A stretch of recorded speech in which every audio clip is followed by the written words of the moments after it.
ใหญ่หลังใหญ่แม่นั่นแหละเอามีเงินมีคำก็เอาอีกเนาะเอาหาได้ใส่มีการก็ออกจังห้องนึงกะห่วยเผื่ออนาคตเขาเผื่ออนาคตวันข้างหน้าเขาก็ว่าเผื่ออนาคตเนี่ย หาแบบนี้กันบ่ได้แบบว่าส่วนแบบต่อไปเองเวลาเขามีเขาแบบว่าหาได้นะว่าจักแง้มใดดอกกัน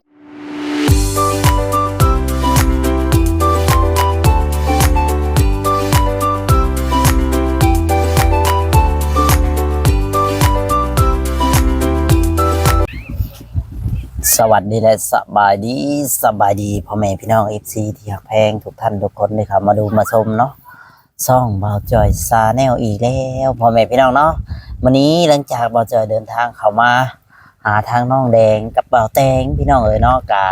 ของนางลอยนั่นแหละพี่น้องเนาะเมื่อวานนี้บ่าวจอยกับบ่ได้ไปทางไหนพี่น้องเราก็บ่ได้ออกมาเนาะวันนี้ก็มีโอกาสออกมาเบิ่งเพื่อนน้องแดงเพราะว่าเพิ่นได้ตั้งเฮือนดักชานแล้วพ่อแม่พี่น้องเนาะ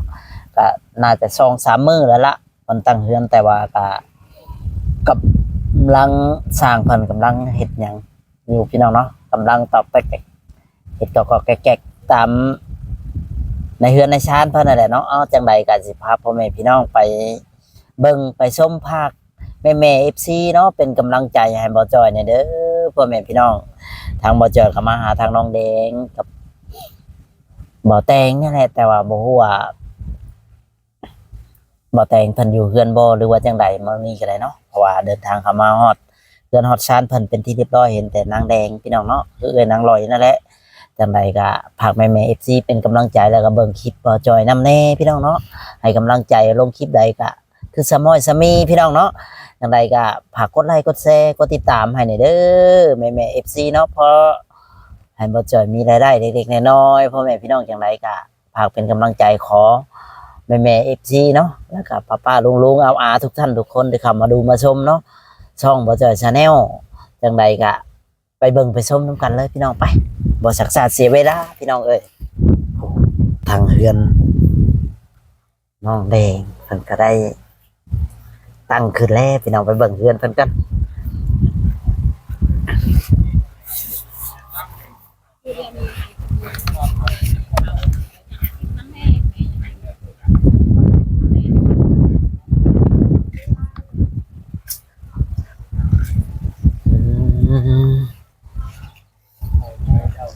เบิ่งช่างเพิ่นเฮ็ดกัน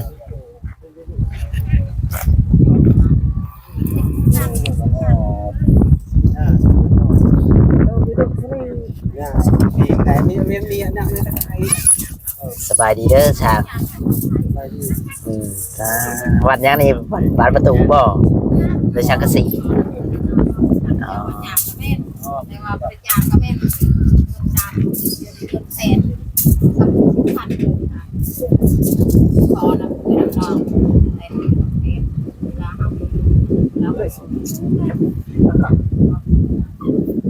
มีการลงไถมันตายไถไปงานตายนี่แหละเพื่อจะหาเงินแปลงลงตัวนั้นมันก็ขอแหงนี่แหละพี่น้องเนาะช่างเพิ่นกำลังวัดอันนั้นแง่เฮือนของบ่าวแตงกับนางแดงโอ้ก็ซื้อแบบนี้ก็ถือว่ากว้างขวางก็ได้พี่น้องเลยก็สิใหญ่กว่าเฮือนเก่าอยู่คูณ 6บ่นแม่นบ่โอ้5 คูณ 6ตอนนั้นมัน4 คูณ 5เนาะมันก็สิน้อยซ้ำกับตอนนั้นเลยมันสิกว้างอยู่นี่กัน5ต้อง6ข้าวมันก็ได้เย็น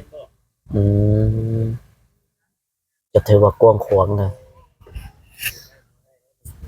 นี่แหละพี่น้อย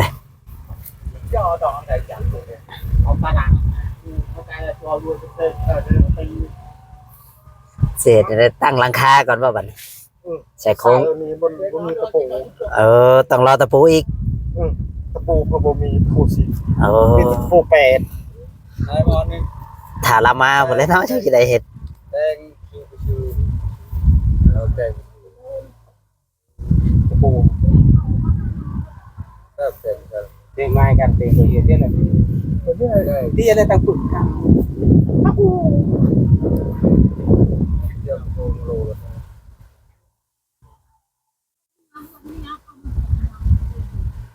อืมเนี่ยพี่น้องเพื่อนแต่ว่า อยากทำอะไรนะครับน้าว่าอยากทำอะไร เป็นในไหนคือบอกคัก เขาเป็นก็ พอเบิ่งอยู่กเอา ทำชาวกลมนั่นแหละ กับสามสาวกลมนี่แหละเอาสามนี่แหละ สร้างนั่นนี่พอแก้ไข เอาแล้วพอแก้ไขเล็กๆน้อย สร้างนี่ก็สร้างพอทุเล่าแต่มันสร้างก็ ๆแหม ก็คือน้องกัน เดี๋ยวซอยกันเนาะ เรื่องว่าซอยกัน ยังสิต่ออีกบ่นี่ ก็เลยมันมีเสร็จแล้วเสร็จกันนี่ เออคิดว่าสิต่อคือเสาเรืออยู่ อ๋อ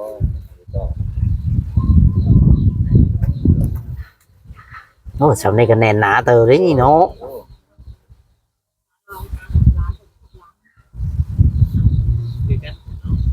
กับเพื่อนคนนั้นเลยก็ได้ไงก่อน เพื่อนบ่ได้ เอาเพิ่ง อันนี้ก็สองห้อง อันนี้สิสูงกว่า ไปเรื่องใหญ่เลยที่ทำกันบอก พอๆกันนะใหญ่พอกัน อันนั้นเสามันไม่ผสมหลายเสามันน่ะนะ อันนี้เราได้ผสม อันนี้มีแต่เสาไม้แดงคือถือว่าโอเคเลย แดงกับไม่จิก ใช่ไม่จิกลำเดียวเองต้นเดียวนี่เด้อวะ นี่ สองอันนึงดังนั้นเสาดังนั้นจากเสาแต่คือผู้ใดซื้อไม่เสา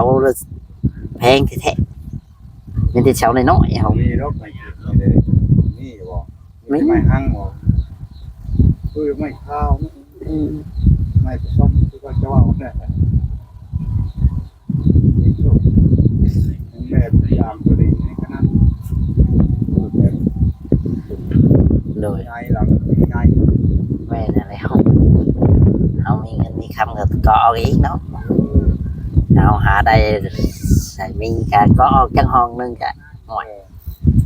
เผื่ออนาคต เขา เผื่ออนาคตมันข้างหน้าเขาก็ว่าเผื่ออนาคตนะครับ พาแบบยันโบได้แบบเราส่วน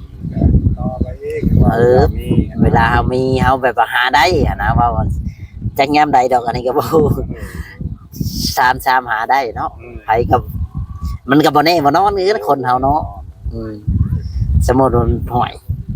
มีเวียกเหตุงานทำหมดพอมีมือมีตีนเล็กๆน้อยๆก็ คือพ่อแม่แล้วเอาลงจากพ่อแม่เขาก็เกี่ยวเขาก็เป็นให้หน้ากับต้องให้เป็นโคกกระลายเขาก็เศร้า โดย ตัวนี้เขาทั้งขึ้นเจ้า โดยประมาณนั่นแหละ ไม่ว่า คือที่บุกิดนั่นแหละ นะประมาณนั่นแหละ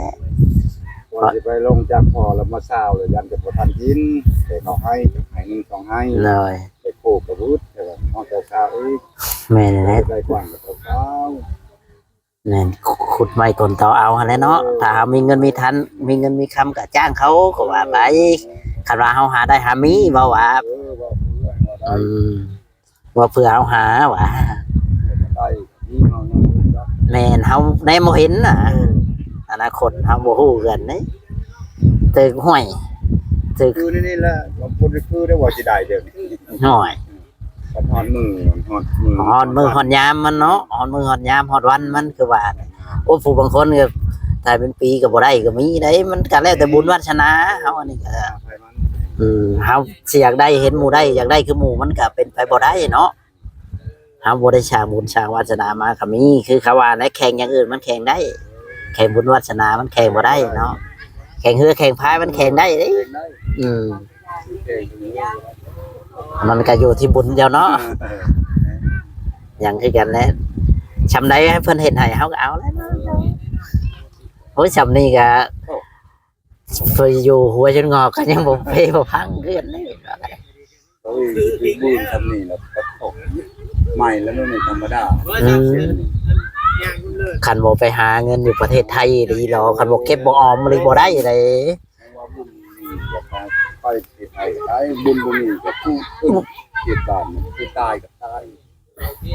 แม่นี่ได้ไปหาบ่ได้ก็บ่ได้เลยได้อยู่ไทย มันเจองานบ่สะดวกเฮ็ดมือ2มือ3มือ4 5มืออยู่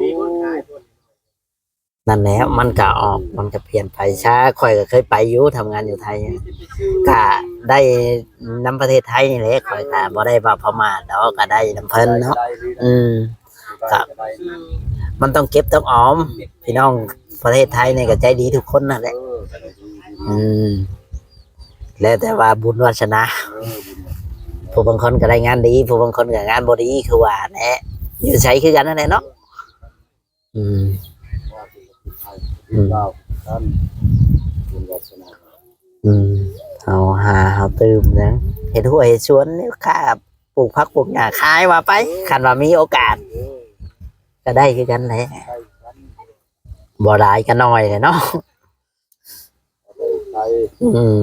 ไปตกแค่นั้นพอ เก็บโฮมไปบัตรชิปบัตรเช้านั่นแหละเนาะแต่เก็บแต่น้อยไปหาหลายตัวสิเก็บหลายบัดเดียวมันก็บ่ได้ยังว่าจักมือเลยนี่แหละ หัดเลยว่าจะ 3 มื้อ เฮ็ดคู่มือจักอะไรมันแล้ว เราเป็นรอบยอมยอมจะเห็ดมือ อ๋อคือว่าใช้ข่าวนี่กันปรุงแป้นกันบ่ได้บ่ ใหญ่ตรงรอบ โดยยายตรง รอบเป็นว่าที่ดัง เอาดังก่อนว่า ใส่ตรงแบบปูเป็นแบบไป มันก็สิสบายเองมันก็สิบ่โดดลงโดดขึ้นน่ะนะมันก็สิสบายเฮาแบบนึง ใหญ่ตรง ใส่ปูก็ได้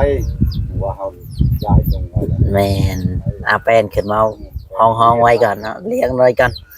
มันก็สิง่ายแบบนึงเพราะว่าเฮาก็สิบ่ลงมาจากพื้นกันลงมาพื้นดินอีกมันก็สิลำบากอีก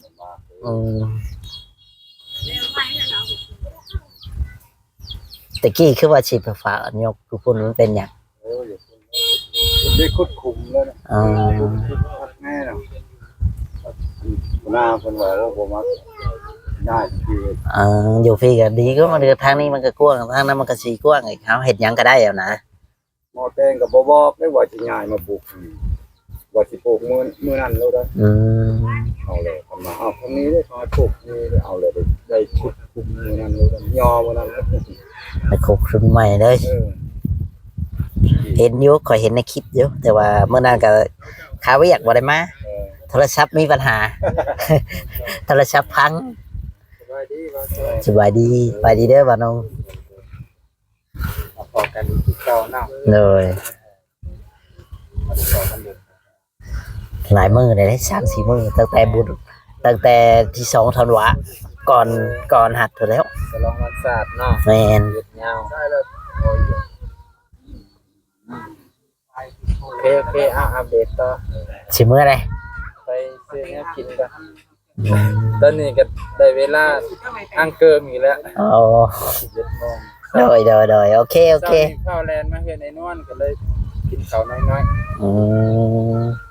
จ้าโอเค ๆว่าไปเด้อ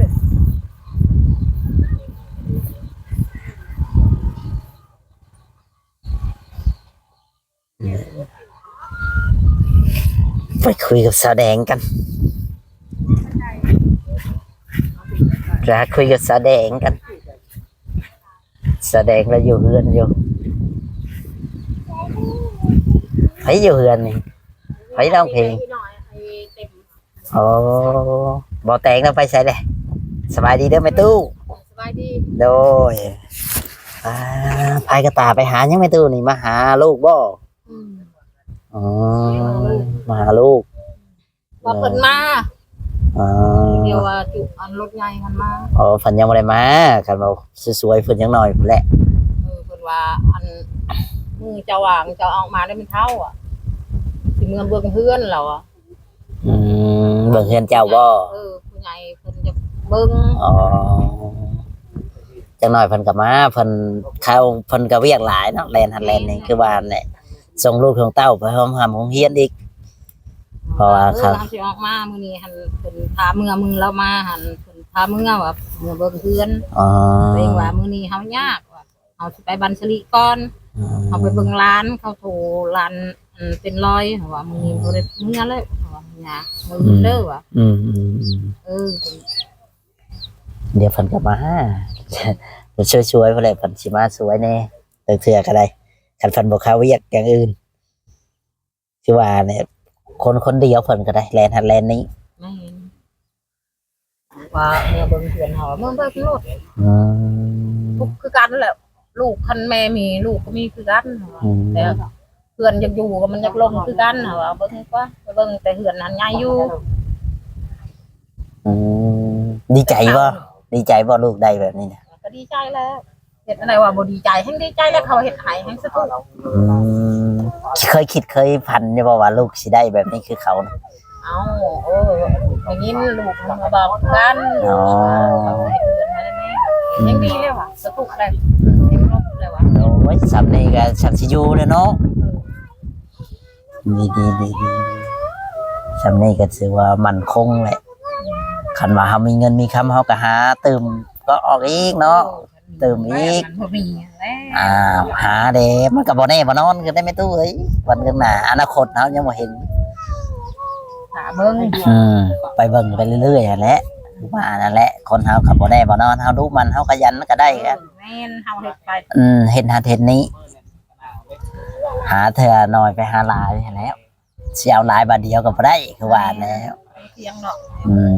สำเอาหาได้แหละ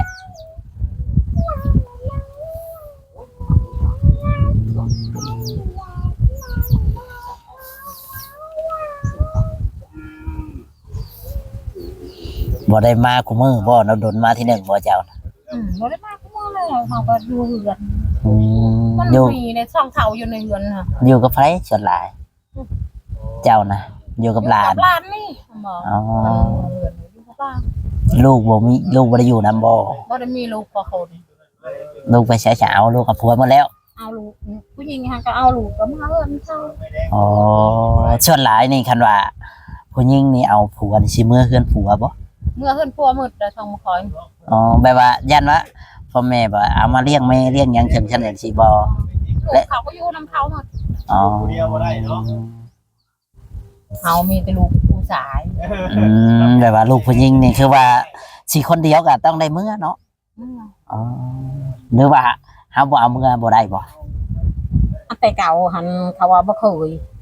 เดี๋ยวนี้มันเคยแล้วเดี๋ยวนี้หันสมัยคุมือ มันเปลี่ยนเด้ เปลี่ยนระบบแล้วเดี๋ยวนี้หัน อืม บางหันเขาว่าบ่เคยเอาเคยอยู่เฮือนบ่เคย เอ้าบ่มีบ่เอาเคยมาเฮือนนี่จักคนแถวบ้านตะกี้อะนะ หมอน่ะ คันว่ามีก็ต้องลงเฮือนต่าง เออ ก็สิมาอยู่กับพ่อกับแม่นี่บ่ได้อ๋อสมมุติว่าแม่มีลูกคนเดียวก็จำเป็นก็ต้องให้เมื่อช่องอยู่ช่องเท่าอันนี้เนาะ แม่น ช่องเท่าอยู่สองเท่า อยู่สองเท้า อืม ตักน้ำเอง ช่างน้ำเองหนึ่งเขาเองเขาลูกก็มาอยู่เนาะเพื่อเพิ่นสิมาคือว่าคันแม่นว่าเฮือนไกลแน่อยู่บ้านอื่นก็เพื่อเพิ่นสิมาก็พอแห้งเด้อคันว่าเป็นเจ็บไข้ได้ป่วยก็ได้เนาะไม่ตู้ แม่น แต่ว่า มาพุ่นโอ้ยจำว่าแม่จะตาย คันคือคูเมอร์นี่ก็ใครแน่เนาะ คันคือมือนี่เฮาไว้มื้อ แบบคูเมอร์นี่บ่ให้เมื่อก็ได้เนาะอยู่นำได้แต่ว่า แต่ยาเขาบ่ให้เลยเจ้าสุดก็ แบบว่า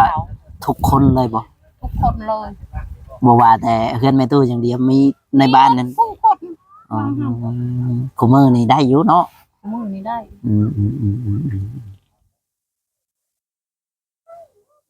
นี่แหละคือว่าอะไรฮีดไปฮีดมันเนาะมันก็คือว่าแพงบ่ส่วนหลายเขาแต่งแถววานคูเมอร์ แต่ง ฮะ แต่งคือกัน แพงบ่ 50 ล้านทำบาทนึงงัวควายมีหมดงัว4โตวก็4โตวหมดได้หมด4โตว แต่มาถึกฟูบ่มีได้จ้ะ คือผู้บ่มีก็เจ้าหาเลย โอ้ยมันหาบ่ได้สิเห็นได้บาด กันผู้เขาบ่มีคือเฮานี่เขาไปหาเงินหาขำเขาเอาอยู่พุ่นเขาแต่งอยู่พุ่น หาเองแต่งเองเลย หาเองแต่งเลย เดี๋ยวเนาะให้พ่อแม่ว่ากูบ่มีก็ขายหา บ้านผู้อื่นหันแต่ลูกเฮา3คนก็เอาเมียหันก็เขาแต่งเองหมดเลย อ๋อ ทุกคน เขาหาแล้วเขามาแต่งเอง เขาไปเฮ็ดงานพร้อมกันเฮ็ดงานกับเมียแล้วก็แต่งเอง อืม ว่าสิใส่แม่ก็บ่มีคือกัน อื จัก ม สิเอาไปทำไป ใครอยู่ผู้ใดเป็นใจว่าผู้เป็นใจคือว่าแล้วคือมันก็ อันนั้นนะคะก็พ่อแม่แล้วถูก นั่นแล้ว ก็คือว่าแล้วก็ต้องให้หาเดี๋ยวนี้แหละเขาก็มาหาพ่อแม่คือเก่า กับมาหาคือเก่าว่าหั่น